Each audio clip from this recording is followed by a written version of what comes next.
यह एक ऐसी फिल्म है जिसे देखने के बाद लोग गहराई से सोचने पर मजबूर हो जाते हैं।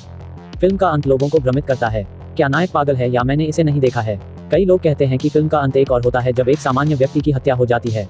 हर कोई कहता है कि वह मानसिक रूप से बीमार है, तो वह वास्तव में इस उत्तर का पालन करेगा। आज हम इस फिल्म के बारे में फिर से तर्क करेंगे और शटर द्वीप के बारे में सच्चाई को उजागर करेंगे। कहानी की पृष्ठभूमि 1954 में तट के पास एक रहस्यमयी द्वीप पर घटित होती है, बोस्टन।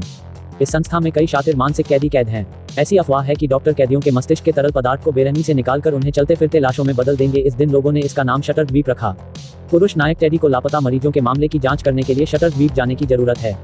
इस यात्रा ने उसे बहुत दर्दनाक महसूस कराया। एक उल्लेखनीय विवरण यह है कि जिस केबिन में टेडी स्थित है वह हथकड़ियों से भरा हुआ था। यह स्पष्ट रूप से एक कमरा था जहां कैदियों को रखा गया था। फिर उसने डेक पर एक अजनबी को देखा। पूछताछ के बाद उसे पता चला कि वह पुलिस द्वारा व्यवस्थित किया गया नया साथी था। स्टेशन पर टेडी ने उसे दोस्ती की निशानी के रूप में एक सिगरेट सौंपी। किसी और का सिगरेट जहाज जल्द ही द्वीप के बंदरगाह पर आ गया।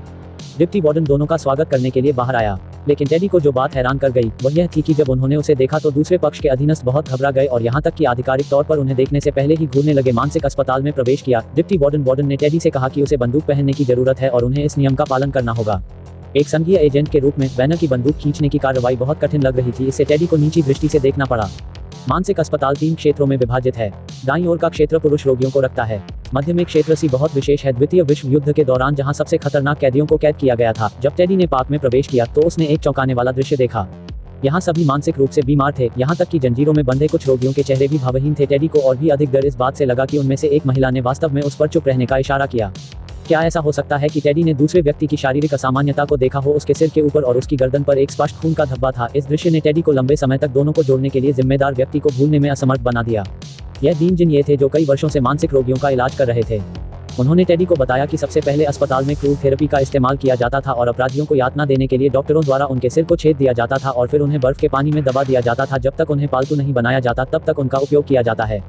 क्योंकि दूसरा पक्ष एक शातिर अपराधी है, टेडी को इन लोगों के प्रति कोई सहानुभूति नहीं है। वह केवल अस्पताल में लापता होने के मामले की जांच करना चाहता है। उसे पता चला कि भागा हुआ कैदी था जिसका नाम जियाओमेई है।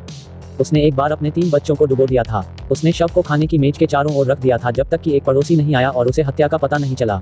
इस समय एक स्मृति अचानक टेडी के दिमाग में कौंध गई। गर्मजोशी से भरे जिन्हें ने तुरंत दर्द निवारक ताइदी निकाल ली। डी को उसकी दवा के बारे में कोई संदेह नहीं था। उसने उन दोनों के सामने इसे साफ कर दिया। फिर कई लोग जियाओमी के वार्ड में जांच करने आए। कमरे की खिड़कियां लोहे की जालियों से सुरक्षित थीं। कोई नहीं जानता था कि वह कैसे भागा। उल्लेखनीय विवरण यह है कि ये पुरुषों के चमड़े के जूते के 2 जोड़े हैं, लेकिन बैनर और जिन ये अचानक नहीं गए। सावधानीपूर्वक जांच के बाद टेडी को पता चला कि असामान्य फर्श के नीचे एक कागज का टुकड़ा छिपा हुआ था और इसमें चौथा कानून लिखा था और जो नंबर 67 था। फिर वार्डन ने जियाओमी की खोज के लिए 2 लोगों को बाहर ले जाया। हालांकि इन गार्डों का रवैया बहुत आलसी था और उन्हें जियाओमी के गायब होने की बिल्कुल भी परवाह नहीं थी। तभी टेडी को कुछ ही दूरी पर प्रकाश स्तंभ मिला। उसने तुरंत वार्डन से प्रकाश स्तंभ के उपयोग के बारे में पूछा। वार्डन ने कहा कि इसमें सीवेज उपचार उपकरण है। उन्होंने बिना किसी सुराग के लोगों को इसकी खोज करने के लिए भेजा था। टेडी केवल कर्मचारियों से पूछ सकता था, लेकिन उनका रवैया अभी गार्डों जैसा ही था। किसी को भी भागे हुए मानसिक कैदी की परवाह नहीं थी। आखिरकार टेडी की पूछताछ के तहत एक नर्स ने जियाओमी का खुलासा किया। उपस्थित चिकित्सक लेकिन डॉक्टर जियोएन इस समय द्वीप पर रहने के लिए तैयार नहीं थे। टेडी ने अस्पताल को फोन करने के लिए कहा। हालांकि संवाददाता ने उन्हें बताया कि द्वीप पर इस समय तूफान था और सभी फोन लाइनें बंद थी। इस तरह टेडी का दिन व्यस्त रहा और दोनों ने अस्थायी रूप से वहां निर्देशक का अनुसरण किया। इस समय कमरे में महिला के रिकॉर्ड बज रहे थे। द्वितीय विश्व युद्ध के दौरान बचाव एकाग्रता शिविर के बारे में सोचा। एकाग्रता शिविर शरणार्थी लाशों से भरा हुआ था। एक मरता हुआ अधिकारी पाया गया। वह अपने पास पिस्तौल के साथ आत्महत्या करने वाला था। हालांकि टेडी ने पिस्तौल को जमीन से दूर फेंक दिया।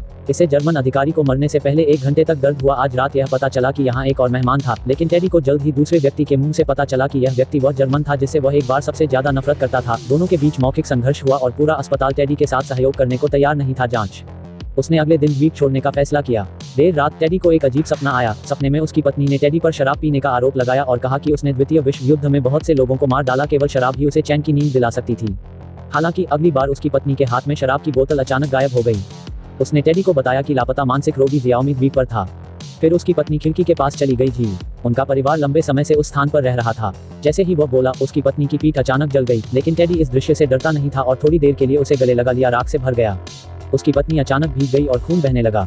उसने टेडी से उसे आग लगाने के लिए कहा, जिससे वह और उसके बच्चे जलकर मर गए। इधर जब टेडी अपने सपने से जागी तो उसने पाया कि छत से रिसाव हो रहा था और वह भीग गई थी। अगली सुबह टेडी ने मामले की जांच जारी रखने का फैसला किया। टेडी के अनुसार उसका परिवार वास्तव में आग में मर गया। जांच के दौरान उसे पता चला कि आगजनी करने वाला इस मानसिक अस्पताल में होगा। यही वजह है कि इस बार दोनों ने मरीज से जांच शुरू करने का फैसला किया। आखिरकार टेडी को एक महिला मरीज का सुराग मिला। प्यास लगने के बहाने बैनर को ले गई। बैनर के जाने के बाद उसने तुरंत टेडी की नोटबुक छीन ली और संदेश लिखा। जब बैनर वापस आया और उसे पानी का गिलास दिया तो महिला मरीज के हाथ में कुछ भी नहीं दिखा। अगले ही पल महिला ने पानी का गिलास फिर से नीचे रख दिया। पिछली बार जब वस्तु अचानक मेज पर गायब हो गई थी तब भी यह वास्तव में हुआ था। इसके बाद टेडी ने अभी भी बैनर को जानकारी दी। नोटबुक पर स्पष्ट रूप से लिखा हुआ एक शब्द देखा। उसने टेडी को जल्दी से अस्पताल से बाहर निकलने के लिए याद दिलाया। भागने के कई संकेत हैं कि जिम्बी द्वीप में कुछ गड़बड़ है। यह पता चला कि टेडी किसी अन्य उद्देश्य से इस द्वीप पर आया था। टेडी गुप्त रूप से अस्पताल में मानव प्रयोगों की जांच कर रहा था और इन घोटालों को सार्वजनिक करना चाहता था। जब दोनों बात कर रहे थे, वार्डन अचानक इस जगह को खोजने के लिए गाड़ी चलाने के बाद उन्होंने कहा कि डीन को उन्हें कुछ जरूरी बताना था। दोनों डीन के सम्मेलन कक्ष में आने के बाद उन्हें पता चला कि अस्पताल में 6 मरीज थे जिन्होंने नोट नंबर 67 छोड़ा था कि जियाओमी सीधे चले गए। नंबर 67 के अस्तित्व से इनकार करते हुए उन्होंने टेडी को एक और खबर सुनाई। हालांकि जो बात सभी को अजीब लगी वह यह थी कि जियाओमी के पैर घायल नहीं थे और यहाँ तक उसके कपड़े भी घायल थे। पूछताछ के दौरान जब वह बिना जूते पहने भाग निकली तो जियाओमी की मानसिक बीमारी अचानक सामने आ गई और शाही डॉक्टर ने टेडी को अपना पति मान लिया। थोड़ी देर के बाद उसने सवाल करना शुरू कर दिया कि वह कौन थी।